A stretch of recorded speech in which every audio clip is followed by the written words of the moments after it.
BRIC+, vers un nouvel ordre international?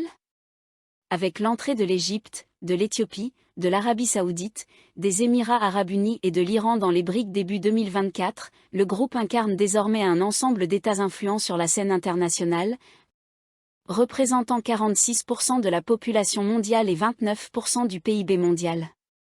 Alors que 2024 s'annonce comme une année électorale majeure pour plusieurs membres des BRIC, de nouvelles adhésions pourraient avoir lieu dans les années à venir.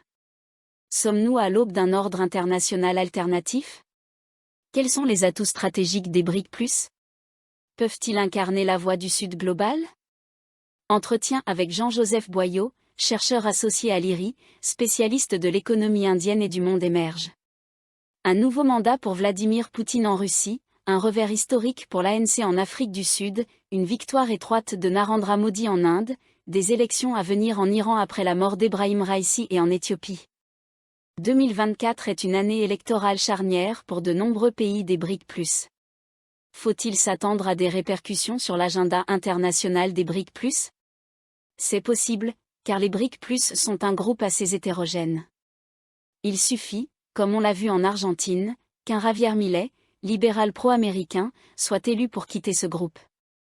Ce qui est intéressant, c'est que, même avec les élections indiennes, dont les résultats ont reconduit Narendra Modi avec une faible majorité, la plupart des pays dits du « Sud global » sont fondamentalement unis, avec un consensus interne fort pour enfin se libérer de l'ordre international occidental issu de Bretton Woods.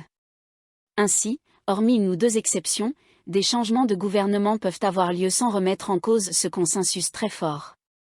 Et si certains veulent voir les BRIC+ comme un club anti-occidental et conflictuel, la réalité est que, avec l'adhésion récente de l'Arabie Saoudite, des Émirats Arabes Unis et de l'Égypte, le consensus se rapproche davantage d'une multi-alignement, à l'image de l'Inde, qui s'est récemment rapprochée des États-Unis sans rompre ses relations avec la Russie. Pour l'instant, les élections dans le monde en développement ne semblent pas remettre en cause ce consensus majoritaire dans le Sud, et je ne parle pas des élections factices comme celle de Poutine en Russie. Depuis l'élargissement des BRIC+ début 2024, quelle analyse peut-on faire de l'expansion économique du groupe? Quelles en sont les forces et les avantages stratégiques? On constate que le mythe d'un groupe BRIC+ plus puissant que les économies occidentales et capable de renverser la table ne s'est pas réalisé. Les BRIC+ ne sont pas non plus un phénomène marginal dans l'évolution de l'économie mondiale. Il s'agit davantage d'un groupe assez flexible, né de la volonté politique des pays du Sud d'être pris au sérieux dans les forums internationaux encore largement dominés par l'Occident plutôt que d'un ordre mondial alternatif, sauf peut-être dans l'esprit de Moscou. Par exemple, la présidence des BRIC cette année est assumée par la Russie parce que le Brésil présidait le G20 et ne pouvait pas cumuler les deux.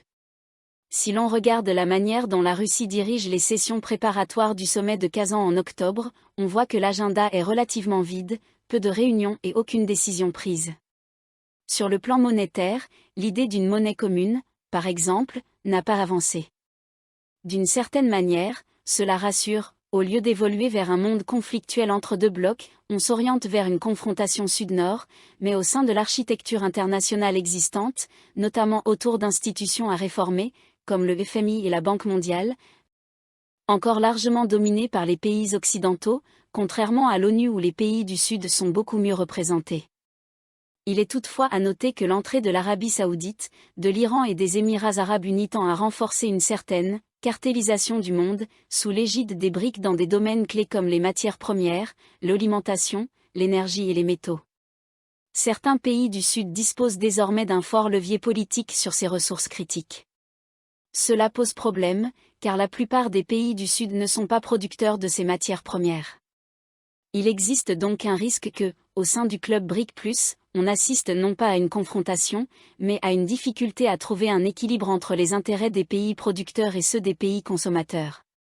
Par exemple, l'Afrique, qui sera l'un des géants des matières premières de demain, est courtisée par la Chine, mais aussi par la Russie et les États du Golfe. Le défi pour le continent sera d'éviter une dépendance à ce cartel. Avec la Thaïlande ayant récemment déposé sa candidature pour rejoindre les BRIC+, et de nombreux pays comme le Mexique, l'Algérie et la Turquie susceptibles de les rejoindre, quels sont les horizons possibles pour les BRIC+? Peuvent-ils incarner de manière homogène la voie du « Sud global » Il semble peu probable que les BRIC+ deviennent une organisation structurée ou qu'ils puissent être la voix des pays du Sud. La raison en est qu'une majorité de pays adoptent des positions de multi-alignement, jouant sur les deux tableaux entre les pays occidentaux et les puissances émergentes ou réémergentes du Sud au sens large, y compris la Russie. La plupart des pays en développement ne souhaitent pas tomber dans une dépendance russo-chinoise, par exemple.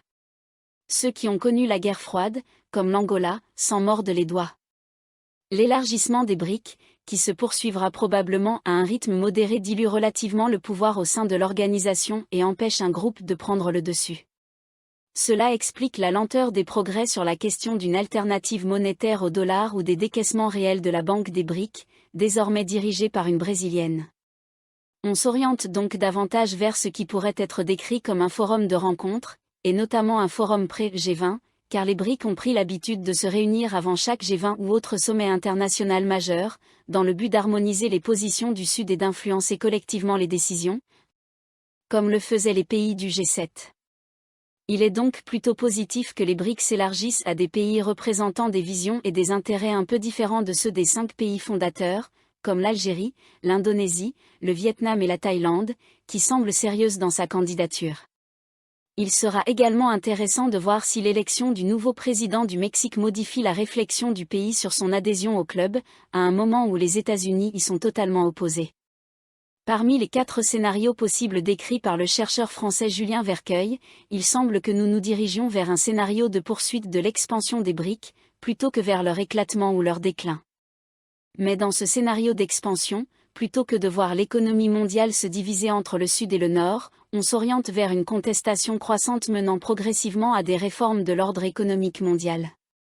Cela semble le scénario le plus probable, au vu de la manière dont le premier élargissement a été réalisé.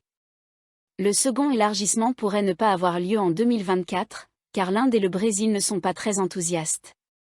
Ainsi, les pays ayant déposé leur candidature devront certainement attendre 2025. Mais qu'est-ce qu'un an, quand il s'agit de réformer l'architecture du monde ?